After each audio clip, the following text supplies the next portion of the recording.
En nombre de la Asamblea General, tengo el honor de dar la bienvenida a las Naciones Unidas al excelentísimo señor Ibrahim Boubacar Keïta, presidente de la República de Malí, y lo invito a dirigir la palabra a la Asamblea.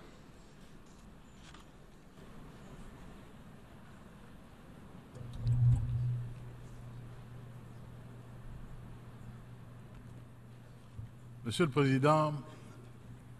Mesdames, Messieurs les chefs d'État et de gouvernement, chers amis, Monsieur le Secrétaire général des Nations Unies, permettez tout d'abord de vous adresser les chaleureuses félicitations de la délégation du Mali, Monsieur le Président, pour votre brillante élection à la présidence de notre 70e session de l'Assemblée générale. Le choix porté sur votre personne, Monsieur le Président, le 15 juin dernier,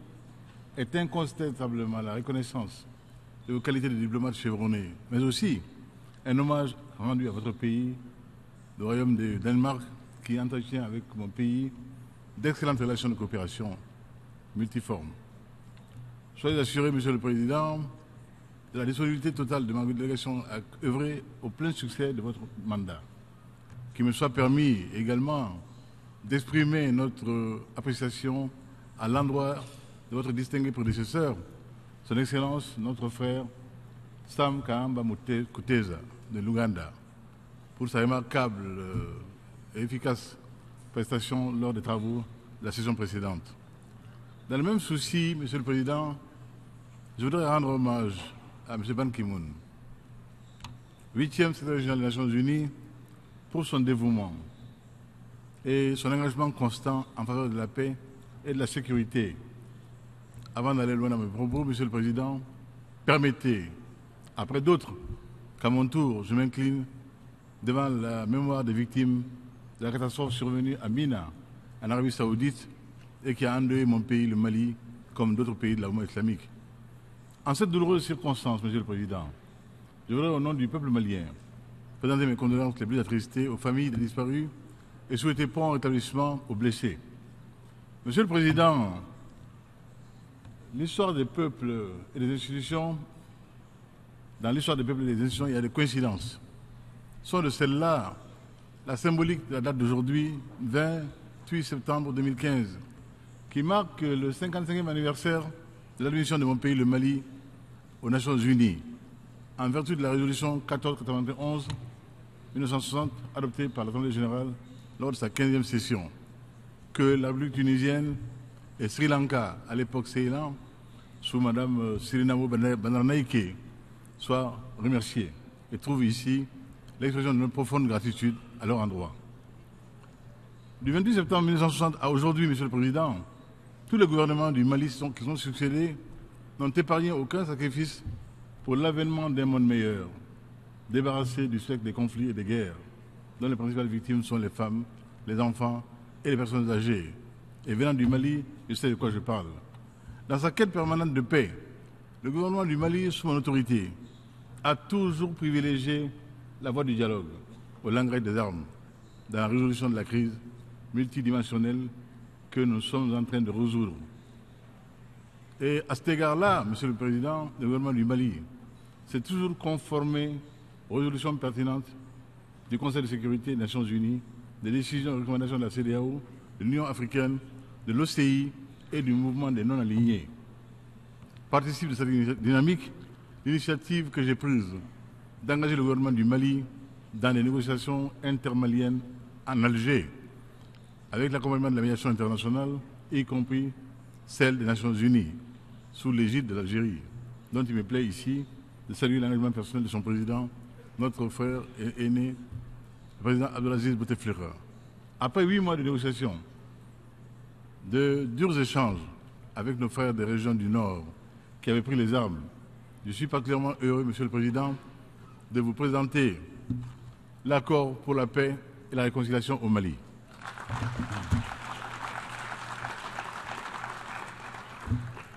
Cet accord issu du processus dit d'Alger a été laborieux, mais il est conclu. Et cet accord, sans être la panacée, sans résoudre tous les problèmes, nous offre un cadre dans lequel nous pouvons évoluer vers une paix durable et soutenable. Monsieur le Président, un accord de paix consensuel qui sert de cadre général pour la résolution du conflit durable de toute notre partie, toutes les parties du Mali, dans toutes les dimensions, est une première dans l'histoire du Mali, dans notre histoire nationale. Cela est un nouveau pacte social au Mali, entre fils du Mali. Un nouvel engagement collectif pour la paix et la concorde dans ce pays. Cet accord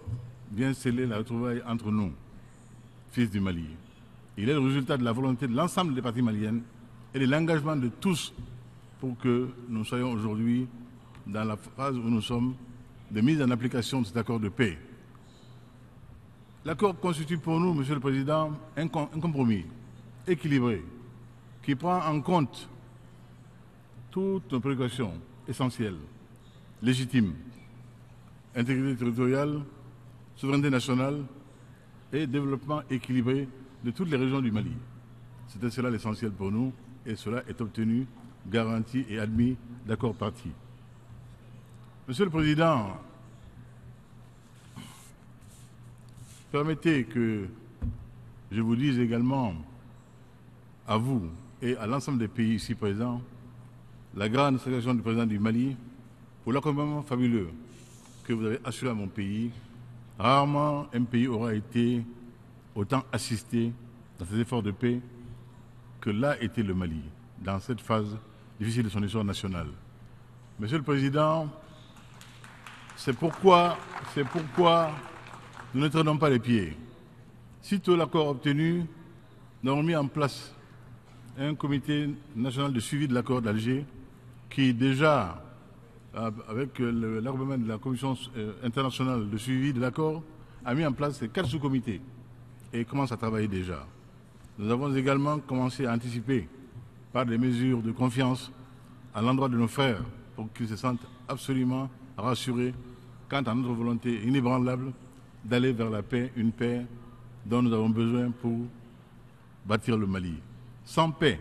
nous ne pourrons rien réussir. Or, nous avons été élus par le peuple du Mali au sortir de la grave crise qu'il a traversée pour précisément le bâtir ce pays, le Mali. Monsieur le Président, je voudrais vous dire, en venant ici aujourd'hui, toute l'attente du peuple du Mali pour qu'il soit accompagné dans cette phase délicate de mise en œuvre de l'accord de paix. Un accord de paix est toujours délicat à mettre en œuvre. Il a besoin d'être accompagné. C'est pour cela, Monsieur le Président, que nous avons convoqué à Paris, avec l'appui de nos amis français et d'autres, le 22 octobre prochain, une conférence pour le fundraising en faveur du programme de mise en œuvre de l'accord de paix au Mali, le 22 octobre prochain, Inch'Allah.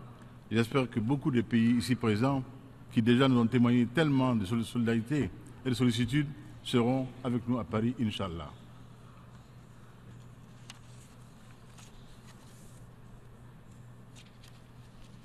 Monsieur le Président, pour sa part, le gouvernement du Mali a élaboré et présenté au comité de suivi, je l'ai dit, un plan d'action global de mise en œuvre de l'accord de paix et un plan d'urgence pour la période intérimaire. Cette démarche, il convient de le souligner, a été vivement saluée par le dit comité de suivi. Cependant, il n'est pas superfétatoire de faire observer que la signature de l'accord n'est pas une fin en soi, qu'elle requiert la mutualisation de tous les efforts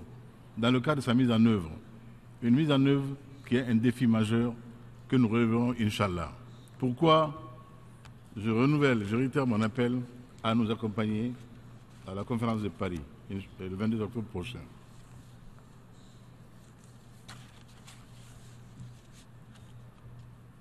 Monsieur le Président, le gouvernement du Mali réitère son appel à toutes les parties signataires de l'accord, à la communauté internationale, à mutualiser nos efforts et nos intelligences pour bouter hors du Sahel et du territoire national du Mali notre ennemi commun, à savoir les groupes terroristes, les narco-djihadistes qui ne cherchent qu'à assouvir leurs appétits criminels au moyen de la peur et de la terreur. Je me réjouis, Monsieur le Président, de l'adoption d'une résolution 2227 du Conseil de sécurité renouvelant pour la 3e fois le mandat de la mission multidimensionnelle intégrée des Nations Unies pour la stabilisation au Mali, MINUSMA, dont je salue ici le travail remarquable accompli jusque-là et l'assure de mon soutien et de mon accompagnement pour la réussite de notre mission commune. Monsieur le Président, sur le même registre, je tiens ici à exprimer la gratitude du gouvernement du Mali en la médiation internationale dirigée par l'Algérie et comprenant l'Organisation des Nations Unies, l'Union africaine, la CEDEAO, l'Union européenne, l'Organisation de la coopération islamique, le Burkina Faso, la Mauritanie, le Niger, le Nigeria et le Tchad. Je ne voudrais en oublier aucun. Je salue également le rôle et la contribution décisive de la France au Mali et tous les sacrifices consentis à cet égard. Je salue aussi le rôle non moins important joué par les États-Unis d'Amérique dans le processus de paix. À toutes les nations amies et organisations internationales partenaires qui ont manifesté leur solidarité vis-à-vis du Mali en envoyant sur le terrain leurs enfants ou leurs experts pour défendre les valeurs qui fondent notre humanité, je renouvelle ici les sincères remerciements du peuple malien. Je m'incline pieusement, très pieusement, devant la mémoire de toutes les victimes, civiles comme militaires, tombées au Mali, sur le champ d'honneur, maliennes ou étrangères, pour la défense de la dignité humaine, de la liberté et de la démocratie. Je salue et remercie l'UNESCO, sous le leadership de notre amie Irina Bokova, pour le travail remarquable accompli dans le cadre de la préservation des biens et expressions culturelles dans notre sainte et vénérée cité de Tombouctou. Les mausolées y ont subi le sort que vous savez, que ces barbares de notre temps réservent à la mémoire collective. On l'a vu à Palmyre, c'était déjà au Mali. Et il est heureux que la Cour internationale ait commencé à sévir et nous saluons la décision récente de la CPI par rapport à ce crime d'un genre nouveau. Lorsque, Monsieur le Président, les représentants de 50 nations signaient la Charte des Nations Unies à San Francisco le 26 juin 1945 et que la Charte des Nations Unies entrait en vigueur le 24 octobre de la même année, nombreux sont les États ici présents aujourd'hui qui n'avaient pas encore accédé à l'indépendance. Monsieur le Président, 70 ans après, il est heureux de constater que les Nations Unies comptent aujourd'hui 193 membres, tous engagés à préserver les idéaux de San Francisco, fondés sur les 3 piliers que sont la paix, la sécurité, le développement et les droits de l'homme. C'est pourquoi, Monsieur le Président, la délégation de la République du Mali, que j'ai ainsi honneur de conduire,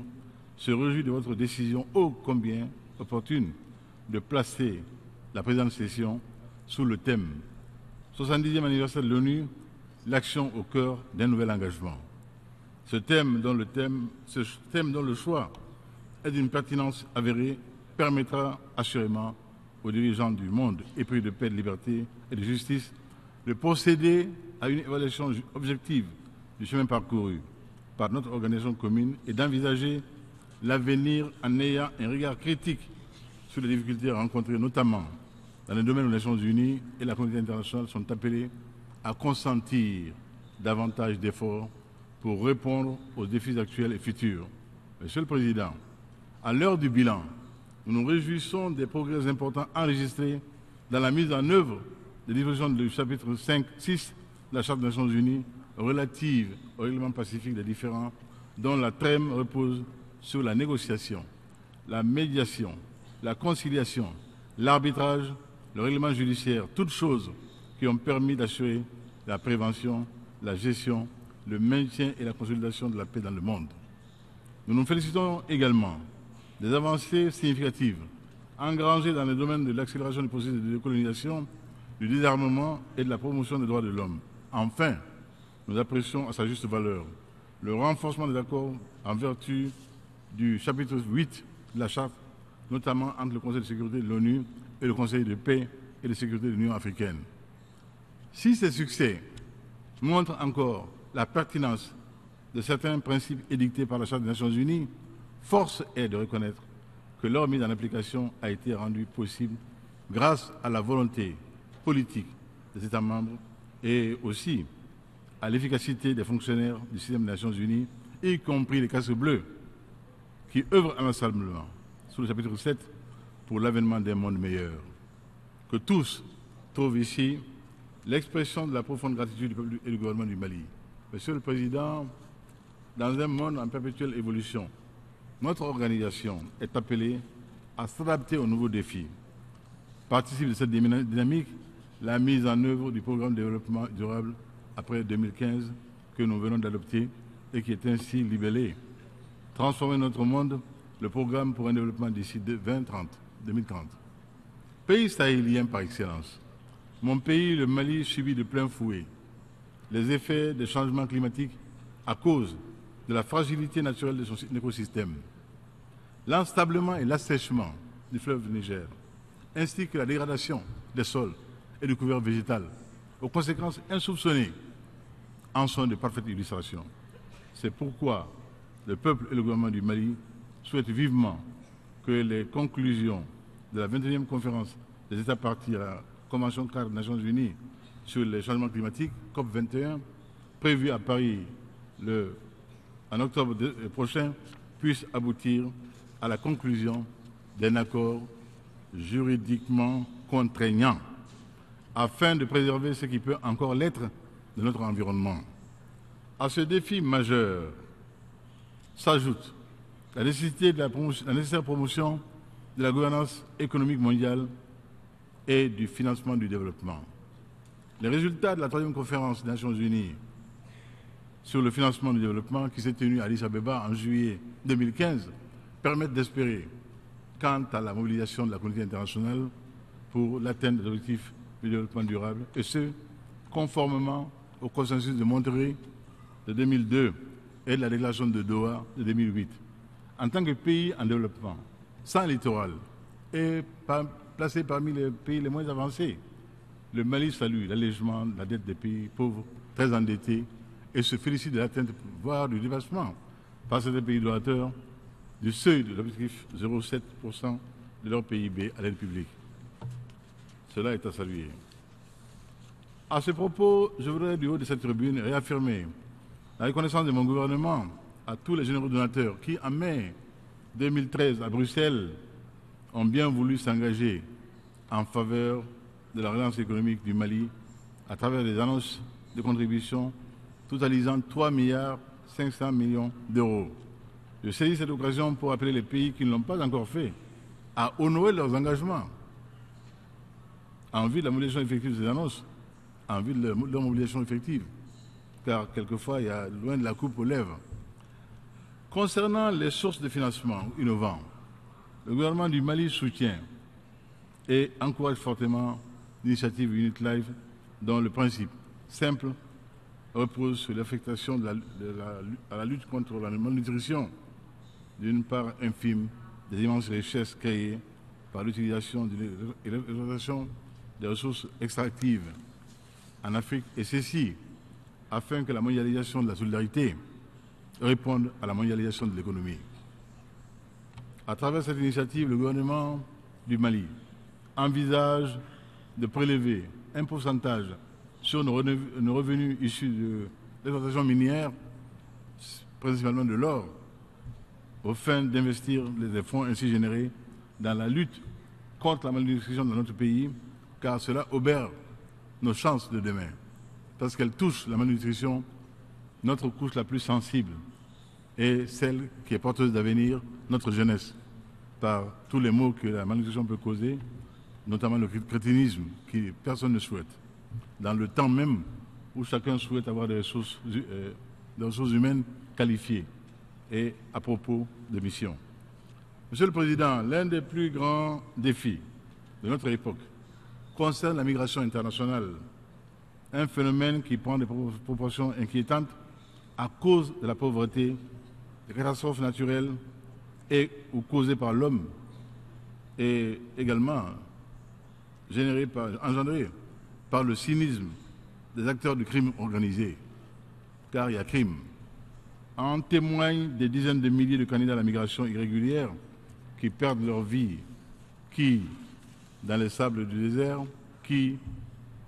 dans le fond des océans, singulièrement la Méditerranée. L'approche globale que la délégation du Mali propose réside dans l'intensification du dialogue entre les pays de départ, de destination et de transit, à l'effet de trouver les solutions idoines qui puissent lier les impératifs de sécurité, de développement, de respect de la dignité humaine et de solidarité, que tout cela soit dans un package. Ce faisant, les migrations se dérouleraient dans des conditions humaines et de façon ordonnée et profiteraient à la fois aux migrants et aux sociétés des pays de départ et de destination. Monsieur le Président, au plan sécuritaire, il est également apparu nécessaire que l'ONU renforce ses outils et mécanismes existants dans l'optique de s'attaquer véritablement aux nouvelles menaces et à la montée du terrorisme violent, du narcotrafic et autres crimes connexes. En dépit des progrès enregistrés, Monsieur le Président, dans le domaine de la paix et de la sécurité, il est regrettable de constater que de plus en plus, l'environnement international reste marqué par la recrudescence des violences aveugles, perpétrées ou commanditées par les groupes terroristes ou narco-djihadistes tels qu'Ansar Dine, Mojaou, Al-Mourabitoun et l'État islamique d'Irak et du Levant, Al-Qaïda, Al-Shabaab, Boko Haram, qui est devenu, nous dit-on, depuis État islamique en Afrique de l'Ouest. À l'évidence, Monsieur le Président, il y a un besoin urgent de corriger le décalage existant entre les défis sécuritaires et la doctrine des Nations Unies en matière de maintien de la paix. Il convient de rappeler que cette doctrine a été conçue il y a 60 ans. Du haut de cette tribune, je voudrais renouveler le soutien actif du Mali à toute initiative de réforme de l'architecture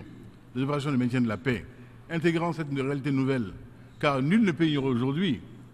que le terrorisme constitue désormais une menace sérieuse à la paix et à la sécurité internationale. Le Mali soutient toutes les initiatives de paix au Moyen-Orient, en particulier toutes celles permettant au peuple de la région, notamment le peuple palestinien, de jouir enfin d'une paix juste et durable. La solution, on l'a dit, des deux États, qui est adoptée depuis longtemps, qu'elle soit enfin concrète. Le gouvernement malien, par ailleurs, Monsieur le Président, se réjouit aussi bien de la normalisation des relations diplomatiques entre Cuba et les États-Unis d'Amérique. À cet égard, permettez que je salue les efforts, le courage et la persévérance politique des présidents Obama et Raúl Castro, et ainsi que, pour ne pas le dire, du pape François, homme de paix, homme de cœur, qui nous l'a démontré encore vendredi dernier lors de son adresse aux Nations du Monde, de cette tribune. Il a joué un rôle important dans cette normalisation des relations entre Cuba et les États-Unis, qu'il soit donc salué. Monsieur le Président, à l'évidence, il y a encore de la matière pour notre organisation, qui si elle n'existait pas, il faudrait la créer sûrement. La réforme du Conseil de sécurité, Monsieur le Président, est également en débat. Et cette réforme constituera certainement un objectif transversal de la 70e session qui se réunit en ce moment. Pour sa part, le Mali reste solidaire de la position africaine commune, telle qu'énoncée dans le consensus des Zulvini et la déclaration de Sirte. Et nous poursuivrons également les échanges avec d'autres groupes régionaux à l'effet de susciter la volonté politique nécessaire pour corriger l'injustice historique dont le continent africain continue d'être victime, en raison de sa non-représentation dans la catégorie des États membres permanents et sa sous-représentation dans la catégorie des États non permanents. Cela n'est pas normal, cela n'est pas juste. Pour un continent aussi important, un continent d'avenir, que tout le monde sait de cette qualité-là. La réforme des Nations Unies, Monsieur le Président, doit également concerner la gouvernance économique mondiale, pour rendre les institutions financières internationales plus aptes à aider les pays du Sud à relever les défis du sous-développement. À cet égard, permettez que je lance un appel aux États membres, aux groupes régionaux, à la communauté internationale, à poursuivre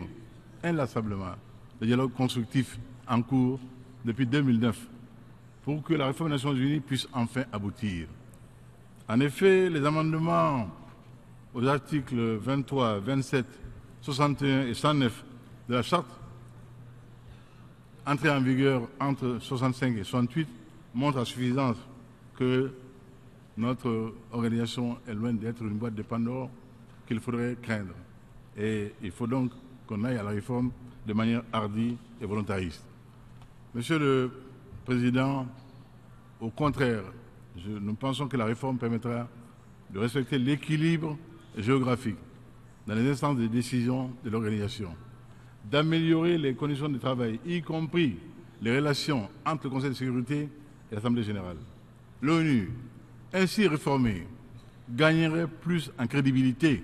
auprès de l'opinion publique internationale et donnerait à ses propres décisions plus de chances d'être acceptées et exécutées. Monsieur le Président, en terminant, je renouvelle l'engagement total du peuple malien en faveur des idéaux de la Charte des Nations Unies, en particulier la préservation des générations futures du fléau de la guerre. Permettez que je vous remercie, chers amis, de votre très aimable attention.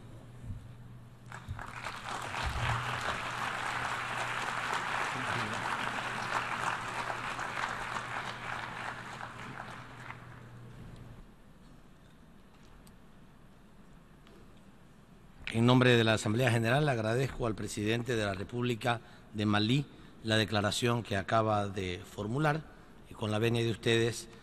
vamos a proceder a despedir al presidente.